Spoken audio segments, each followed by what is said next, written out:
โอ้ยพี่น้องเขาสิเล่าสู่ฟังต่อเด้อทุกคนเด้อพี่น้องเอ้ยคือว่างานวันเกิดเนี่ยเนาะก็มีแต่พี่ๆน้องๆทุกคนทุกท่านเนาะมาเฮ็ดอยู่เฮ็ดกินนี่ก็มีแต่พี่ๆน้องๆเนาะคือว่าครัวไข่นี่ก็ครัวเป็น10คนทุกคนเนาะเปลี่ยนกันออกเปลี่ยนกันเข้าเปลี่ยนกันหั่นเปลี่ยนกันซอยเนาะชาวอีสานบ้านเฮาก็สิแบบซอยกันแบบนี้โอ้แต่ว่าหอมทอดไข่ตัวนี้ทุกคนเนาะครัวไข่นี่เฮาก็จะไปใส่เป็นท็อปปิ้งของครัวมีนั่นเองทุกคนเนาะ คันว่าภาษาไทยสิเอิ้นจังได๋น้ออันนี้เนาะบ่สร้างสิว่าก็สิท็อปปิงเป็นเลือดมีหอมลาบใบสะระแหน่เนาะแต่มันจะรุนบ่เผ็ดปานใดเนาะแล้วก็แวดวงนี่พี่น้องเฮือนออมแอมค้างเฮือนกันมาเฮ็ดเวียกช่วยเด้พี่น้องเด้เนาะแต่ละแผนกซอยกันไป และเขานี่ก็จะนึ่งมาติกๆทุกคนเนาะที่เซากิกได้แพ็กได้หยังแล้วก็นึ่งอีกเนาะนึ่งใส่ฮวดแบบนี้ทุกคนเนาะสำหรับเฮือนล้านทรายนี่จะนึ่งใส่ฮวดแบบนี้ ถ้าว่างานใหญ่อีหลีนี่ต้องนึ่งใส่หม้อลัดใหญ่ๆพุ่นเด้ทุกคนเนาะยายนี่ก็มือทุกอย่างทุกคนจิ้วแต่แจ้วนะผู้น้อยเฮ็ดให้เฮ็ดนายังเก่งเนาะยายผู้นี้น่ะเพิ่นก็มานึ่งเขาเนาะเป็นแผนกแม่บ้านสิว่าจังใดเอาเฮ็ดผัดเฮ็ดครัวก็บ่ได้สินะเนาะมันนึ่งเขาเอาซะงานถนัดว่าซั่นเด้เว้ายอกนะที่จริงก็เฮ็ดซอยกันหมดนั่นแหละทุกคนเอ้ยเนาะมาเบิ่งกันเนาะ อันนี้ก็จะเป็นเกี่ยมงานคือมัดแค้นน้อยทั่วไปนั่นแหละเนาะทุกคนเนาะที่ไผที่เคยมาลาวมาเวียงจันทน์มาประเทศลาวเนาะ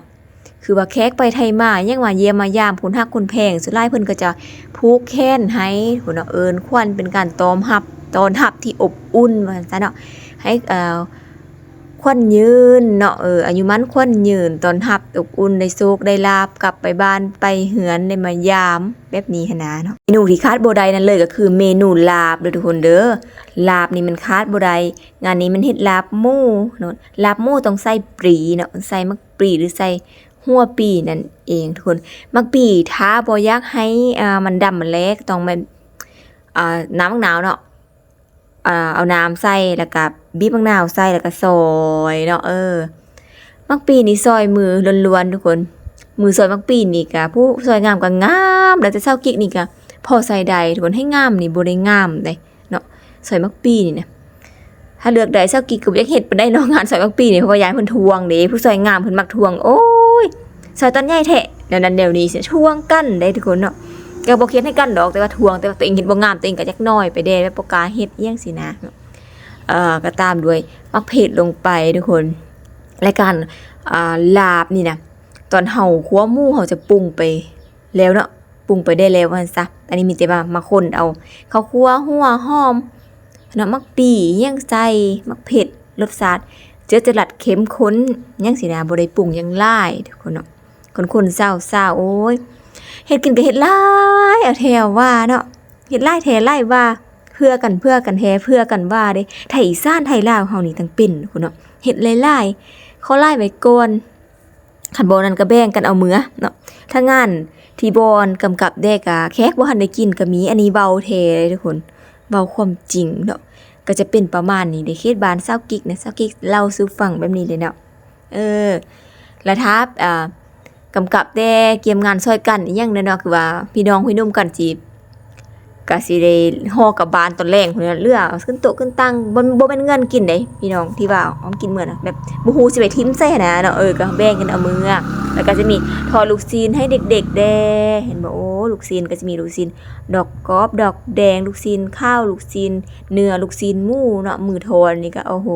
เพิ่นมารุ่นเด้แล้วสุกเพิ่นใส่เตาทอดเลยทอดลูกชิ้นว่าซะ น้ำแจ่วนี่ก็บอกว่าเลิศเด้อเนาะแต่ว่าโอ้เฮาบ่ได้สู้น้ำแจ่วซำว่าเนาะ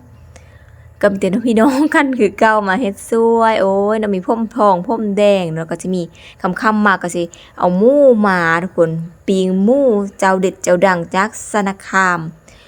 บ้านเซากิกเลยเนาะตัวนี้เนาะแบบเด็ดแท้แบบ